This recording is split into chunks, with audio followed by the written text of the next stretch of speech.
Hello friends, మనం ప్రతిరోజు కూడా లైఫ్కి సంబంధించి, ఆధ్యాత్మికానికి సంబంధించి, అలాగే కాంపిటేటివ్ ఎగ్జామ్ సంబంధించి చాలా టాపిక్స్ మాట్లాడుకుంటున్నాం కదా. ఈరోజు ఒక మనీ మేనేజ్మెంట్ టాపిక్ తోటి మీ ముందుకు వచ్చాను. మరొక మనీ మేనేజ్మెంట్ టాపిక్ తోటి మీ ముందుకు వచ్చాను. అదేంటంటే, వీడియోలోకి వెళ్ళే ముందు అందరికీ కూడా చిన్న రిక్వెస్ట్ అండి. దయచేసి వీడియోని లైక్ చేయండి, మీ ఫ్రెండ్స్ అందరికీ ఈ వీడియోని షేర్ చేయండి. అలాగే ఇంకా ఎవరైనా నా ఛానల్ సబ్స్క్రైబ్ చేసుకోకపోతే దయచేసి వెంటనే సబ్స్క్రైబ్ చేసుకోండి. మీరు అలా సబ్స్క్రైబ్ చేసుకొని ఛానల్ చూడటం వల్ల చక్కగా యూట్యూబ్ అల్గారిథం అంటే యూట్యూబ్ సాఫ్ట్వేర్ ఈ వీడియోని మనలాంటి మిడిల్ క్లాస్ వాళ్ళకి, లోవర్ మిడిల్ క్లాస్ వాళ్ళకి మరికొంతమందికి చేరేలా చేస్తుంది. ఓకేనండి. సో ఇక ఆలస్యం చేయకుండా మనం డైరెక్ట్గా టాపిక్లోకి వెళ్ళిపోదాం. డబ్బు సంపాదించాలా, వీటిని ఫాలో అవ్వండి. ప్రతి ఒక్కరూ కూడా డబ్బు విషయంలోని కొన్ని నియమాలు పాటించాలి.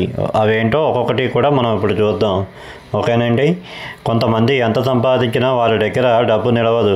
ప్రతి ఒక్కరూ డబ్బు విషయంలోని జాగ్రత్తగా ఉండాలి. లేకపోతే ఎన్నో విధాలుగా సంపాదించిన డబ్బు మాత్రం ఉండదు, సంపాదించిన డబ్బు మాత్రం నిలవదు. అలాగే మరి అలాంటప్పుడు కొన్ని టిప్స్ ఫాలో అవ్వాలి. వీటి ద్వారా మన దగ్గర డబ్బు నిలుస్తుంది. అవేంటో ఇప్పుడు మనం ఒక్కొక్కటి కూడా తెలుసుకుందాం.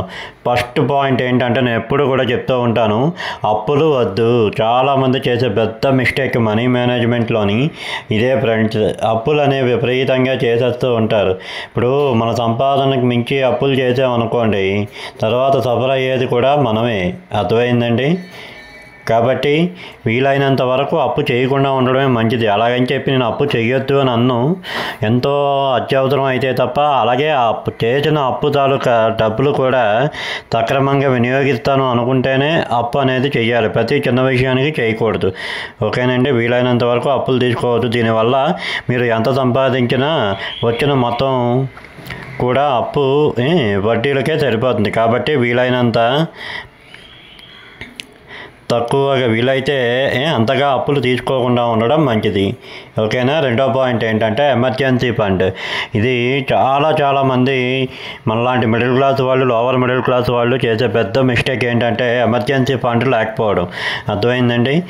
నేను ఆల్రెడీ చాలా సార్లు చెప్పాను. చూడండి, ఎప్పుడు ఏ అవసరం వస్తుందో కూడా తెలియదు. కాబట్టి అందుకోసం ముందు నుంచే ఆలోచించి కొంత డబ్బుని పక్కన పెట్టండి.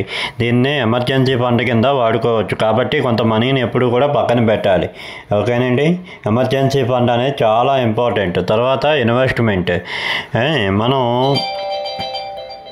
ఇండియాలో ఎప్పుడూ కూడా ఇన్ఫ్లేషన్ అనేది పెరుగుతూ ఉంటుంది, కానీ అది ఎప్పటికీ కూడా తగ్గదు. అలాగే ఫైనాన్షియల్లీ సక్సెస్ అయిన వారిలో చాలామంది తమ డబ్బుని పెట్టుబడి పెట్టే అలవాటు ఉన్నవాళ్ళే. అర్థమైందా. స్టాక్స్ కానీ, బాండ్స్ సహా ఎన్నో ఆప్షన్స్ కూడా ఉన్నాయి మనం పెట్టుబడి పెట్టడానికి. వీటిలో మంచి పెట్టుబడి పెట్టే ఆప్షన్ ఎంచుకొని పెట్టుబడి పెట్టడమే. ఓకేనా. నెక్స్ట్ వన్ ఏంటంటే లక్ష్యం. ఫైనాన్షియల్లీ సక్సెస్ అయిన వ్యక్తులు ముందుగా కొన్ని గోల్స్ పెట్టుకుంటారు. వాటిని రీచ్ అయ్యేందుకు సిన్సియర్గా ట్రై చేస్తూ ఉంటారు. దీనివల్ల వారికి డబ్బు సంపాదించడం ఈజీ అవుతుంది. అర్థమైందా. లక్ష్యం అనేది ఉండాలి. అలాగే ఎప్పటికప్పుడు మానిటరింగ్. ఫైనాన్షియల్లీ సక్సెస్ అయిన వారు తమ ఖర్చులు, సంపాదనని ఎప్పటికప్పుడు ట్రాక్ చేస్తూ ఉంటారు. ఆదాయం కంటే ఖర్చు ఎక్కువైతే వాటిని ఎలా మేనేజ్ చేయాలో ముందుగానే ప్లాన్ చేసుకుంటారు. ఓకేనండి. కాబట్టి ఎప్పటికప్పుడు మానిటరింగ్ చేయాలి. అలాగే ఉన్నంతలోనే. అదేవిధంగా కొంతమంది అవసరానికి మించిన వస్తువులు కొనడం, పేరు కోసం పాకులాడటం చేస్తూ ఉంటారు. వీటి వల్ల ఆర్థిక భారాలు పెరుగుతాయి. అలా కాకుండా ఉన్నంతలోనే తమ ఖర్చులు ఉండేలా చూసుకుంటారు. అలాగే ఎక్కువ ఖర్చు చేయడం కూడా చెయ్యరు. వీటితోనే సంతృప్తిగా ఉండండి. దీనివల్ల డబ్బు సంపాదించడం, మేనేజ్ చేయడం ఈజీ అవుతుంది. ఓకేనండి. ఈ టిప్స్ అన్నీ కనుక పాటిస్తే తప్పకుండా మీరు ఫైనాన్షియల్గా, మనీ పరంగా ఎలాంటి ఇబ్బందులు కూడా ఉండవు. ఓకేనండి. ఈ వీడియోని లైక్ చేయండి, మీ ఫ్రెండ్స్ అందరికీ షేర్ చేయండి. Thank you.